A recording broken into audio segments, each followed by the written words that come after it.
कई रहस्य से भरी पड़ी है जिन्हें आज तक कोई नहीं सुलझा पाया। अब ऐसा भी नहीं है कि इन उलझी हुई गुत्थियों को सुलझाने की किसी ने कोशिश ना की हो, लेकिन शोधकर्ता जितनी बार भी इन रहस्यों के पीछे का सच जानने की कोशिश करते हैं वो उतना ही उलझ जाते हैं। अब अपने देश भारत को ही ले लीजिए, दुनिया इसे गांवों का देश कहती है, लेकिन इन गांवों में भी कई ऐसे रहस्य छुपे हुए हैं जिन पर से आज तक पर्दा नहीं उठ पाया। आज हम आपको ऐसी ही एक रहस्यमयी जगह के बारे में बताने जा रहे हैं। दरअसल कुछ ऐसी ही जगह हिमाचल प्रदेश में भी है। इस गांव का नाम है मलाड़ा।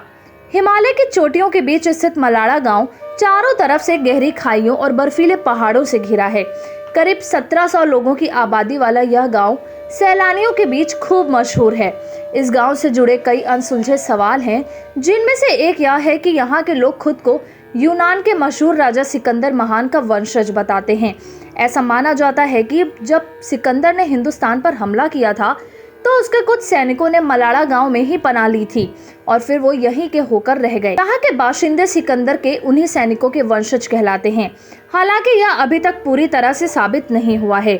आपको जानकर हैरानी होगी कि सिकंदर के समय की कई चीजें मलाड़ा गांव में मिली हैं। कहा जाता है कि सिकंदर के जमाने की एक तलवार भी इसी गांव के मंदिर में रखी हुई है।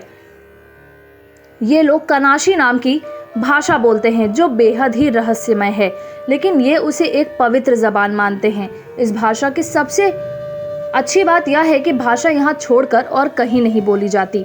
इसको लेकर कई देशों में शोध हो रहे हैं। यहाँ रहने वाले बुजुर्ग बाहरी लोगों से हाथ मिलाने और उन्हें छूने से भी परहेज करते हैं। अगर आप यहाँ की दुकान से कुछ सामान खरीदें तो दुकानदार आपके हाथ में देने के बजाय वहीं पर रख देगा और साथ ही वो पैसे भी अपने हाथ में लेने के बजाय उसे रख देने को कहता है। इस गांव में अगर किसी बाहरी व्यक्ति ने किसी चीज को छुआ तो जुर्माना देना पड़ता है।